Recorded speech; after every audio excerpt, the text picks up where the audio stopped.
आजकल महिलाओं में बच्चेदानी की कैंसर बहुत ही कॉमन हो गया है, जिसके कारण भारत में प्रत्येक साल इसकी संख्या करीब 60,000 से अबव हो गया है, जो पूरे कैंसर का 3.5% है। और इसके वजह से लगभग हर साल 13,000 से अधिक लोगों की मौत हो रही है। तो बच्चेदानी की कैंसर है एक गंभीर समस्या है। बच्चेदानी की कैंसर को हम लोग इंडोमेट्रियल कैंसर्स के नाम से भी जानते हैं या यूट्राइन कैंसर के नाम से भी जानते हैं। दोनों एक ही चीज है। अगर हम लोग यहाँ एक पिक्चर से देखें कि बच्चेदानी के बनावट क्या है, तो यहाँ पर देखेंगे कि एक अंदर के लेयर्स हैं जिसको कहते हैं इंडोमेट्रियम, और उसके बाद जो फ्लैसी मांसल एरिया है उसको कहते हैं मायोमेट्रियम, और इसके ऊपर एक और ऊपर लेयर होता है जिसको कहते हैं पेरीमेट्रियम। तो यूट्रस 3 लेयर से बना होता है और अंदर के लेयर में ही जो बीमारी है वो कैंसर है डेवलप ज्यादातर होते हैं। लगभग 95% केसेस में इंडोमेट्रियल कैंसर ही होता है और 5% कैंसर जो है वो मायोमेट्रियम में होता है, जिसको सार्कोमा के नाम से जानते हैं। लेकिन ओवरऑल सभी को हम लोग यूट्राइन कैंसर के नाम से ही जानते हैं। यूट्राइन कैंसर क्यों डेवलप होता है? सबसे इम्पॉर्टेंट बात यह है कि यूट्राइन कैंसर बहुत सारी चीजों पर निर्भर करता है कि किनको यूट्राइन कैंसर डेवलप होगा। एक एज की बात करते हैं कि जब एज ग्रुप 50 से 70 साल के लोगों में है तो इन लोगों में यूट्राइन कैंसर डेवलप होने की संभावना ज्यादा है। दूसरा कारण है कि जब ओवर वेट हो, ओबेज हो, ऐसे लोगों में होने की संभावना है। जो लोग ज्यादा फैटी डाइट का इस्तेमाल करते हैं, जैसे एनिमल फूड्स का इस्तेमाल करते हैं, तो ऐसे लोगों में भी होने की संभावना ज्यादातर है। दूसरा जो कारण है एस्ट्रोजन थेरेपी। कुछ बीमारी है जिसमें एस्ट्रोजन थेरेपी लिया जाता है, जिसके कारण भी यूट्राइन कैंसर होने की संभावना बढ़ जाता है। वैसे लोगों में भी यूट्राइन कैंसर होने की संभावना है जिनका जो मेंस्ट्रुअल साइकिल है, जो माहवारी होता है, जिसको 12 साल से कम उम्र में स्टार्ट हो जाता है, जिसके कारण लंबे समय तक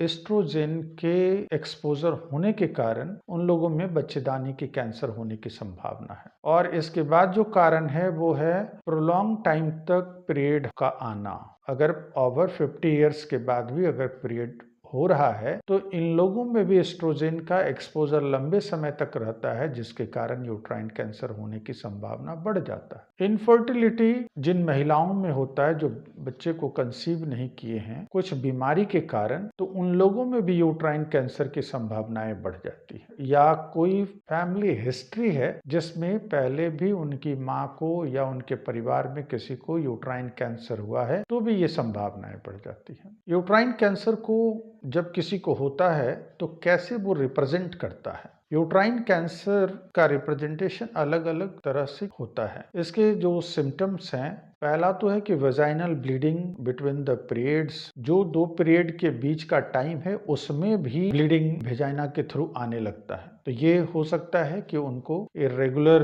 ब्लीडिंग हो रहा हो, या फिर मेनोपॉज हो चुके हैं उसके बाद भी ब्लीडिंग आता है, जिसको कि हम लोग स्पॉटिंग कहते हैं, बीच बीच में ब्लीडिंग आना। लोअर एब्डोमेन पेन के जरिए वो इंडिकेट्स कर सकता है। पेट के निचले हिस्से पर हमेशा दर्द होता है। उसके बाद जो सिम्टम है वो है thin discharge from the vagina. Vagina के जरिए एक पानी के जैसा थिन डिस्चार्ज हमेशा निकलते रहना, ये भी लक्षण हो सकता है। या फिर जो ब्लीडिंग है वो प्रोलॉन्ग हो, वो हैवी हो सकता है। तो ये सब उसके लक्षण है। अगर किसी भी महिलाओं में ये सभी लक्षण दिखते हैं तो वो अपने जो गायनेकोलॉजिस्ट हैं उनसे संपर्क करके उनको जानना चाहिए कि आखिर ये क्यों हो रहा है। अगर किन्हीं को लगता है कि ये बीमारी है तो फिर कैसे पता करें कि ये कैंसर है या फिर कुछ और है? कोई इन्फेक्शन के कारण ब्लीडिंग हो रहा है या कोई इरोजन के कारण ब्लीडिंग हो रहा है, कैसे पता करें? तो जो टेस्ट है उसके लिए हम लोग कराते हैं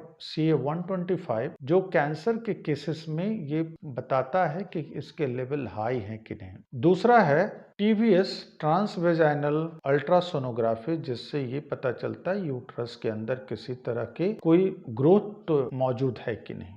इसके बाद जो इन्वेस्टिगेशंस हैं वो है CT scan of the lower abdomen, CT scan के बाद एमआरआई करा सकते हैं। तो डिफरेंट टेस्ट है जिसके जरिए इसको कंफर्म किया जाता है। इसके अलावा अलग टेस्ट हैं जो एंडोमेट्रियल बायोप्सी, यूट्रस के अंदर जो इंटरनल लेयर है उसका कुछ मटेरियल को निकाल करके उसकी बायोप्सी किया जाता है। उसके बाद हिस्टेरोस्कोपी करते हैं, कैमरा के थ्रू ले जाकर देखते हैं कि यूट्रस के अंदर क्या हुआ है, या फिर डीएनसी करते हैं। अगर ये सभी साधन उपलब्ध नहीं है तो कुछ जगह पर डीएनसी होता है। डीएनसी डायलिटेशन एंड क्यूरेट की प्रक्रिया है, उसमें उसके यूट्राइन लेयर को थोड़ा सा खरोंच कर निकाल करके उसके बाद उसकी बायोप्सी के लिए कराया जाता है। तो डिफरेंट टेस्ट हैं जिसके पता करते हैं कि ये यूट्राइन कैंसर है कि नहीं। अगर यूट्राइन कैंसर है तो ये बात आता है कि आखिर किस स्टेज में है। इन्वेस्टिगेशन के थ्रू ये पता चलता है कि किस स्टेज में है। तो इसके 4 स्टेजेस हैं। सबसे पहला ये स्टेज 1 कि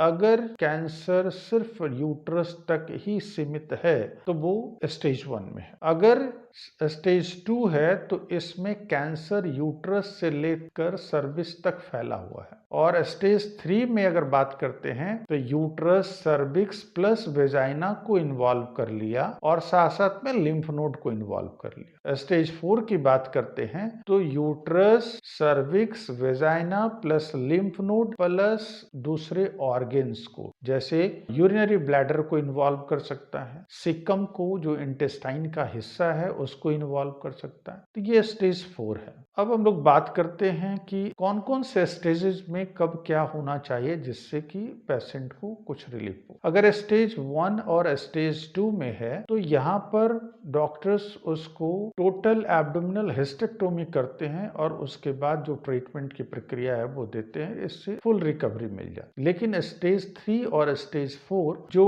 कंडीशन है वो बहुत ही खराब है। यहाँ पर जो रिकवरी रेट है बहुत ही कम है और कॉम्प्लिकेटेड केस हो जाता है। तो अलग अलग स्टेज में के हिसाब से ट्रीटमेंट, इसके अलावे जो ट्रीटमेंट्स हैं, सर्जिकल ट्रीटमेंट तो हमने देखा ही कि सर्जरी के जरिए इसको ठीक किया जा सकता है या इसको रोका जा सकता है। लेकिन ये कैंसर मेटास्टेटिक होता है, मतलब बॉडी के दूसरे हिस्से में जा सकता है, इसीलिए एक स्थान से दूसरे स्थान तक फैल जाता है। नेक्स्ट है, इसके अलावे इसमें कीमोथेरेपी दिया जाता है, रेडिएशन थेरेपी किया जाता है, इम्यूनोथेरेपी होता है। डिफरेंट ट्रीटमेंट हैं जो ऑन्को सर्जन होते हैं वो लोग इसके बारे में पूरी डिटेल बताते हैं कि किस स्टेज में है आपकी बीमारी और क्या करना बेहतर होगा। मैं डॉक्टर डीपी सिंह। अगर आपको हमारी इस वीडियो से कुछ सीखने को मिला हो, कुछ जानकारी अच्छी लगी हो, तो हमारे चैनल को सब्सक्राइब कर लें, लाइक करें एंड शेयर करें। धन्यवाद।